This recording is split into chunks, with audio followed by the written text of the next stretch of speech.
Hello বন্ধুরা, তো আগের দিনের ভিডিও তোমাদের সাথে শেয়ার করেছি আমার বাড়িতে পূর্ণিমার ভোগের প্রসাদ, আর এটা আমাদের ঠাকুরঘর। এই ভিডিওটা তোমরা দেখেইছো।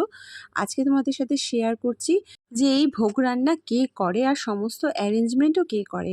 এই ভোগ রান্না বা এত কিছু রান্না আর গোছগাছ করা, ঠাকুরকে নিবেদন করা, সব কিছুই কিন্তু আমার মা করে। এটা আমাদের ভোগের ঘর, যেখানে রান্না বান্না হয়। এখানে দেখো মা জামাইয়ের জন্য গরম গরম একটু লুচি ভেজে দিচ্ছে।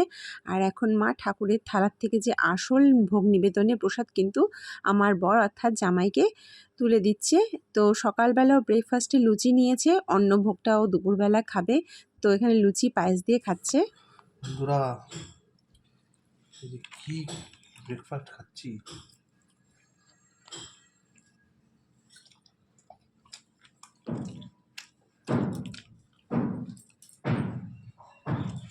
আমি একটু অন্ন ভোগ খাবো। যদিও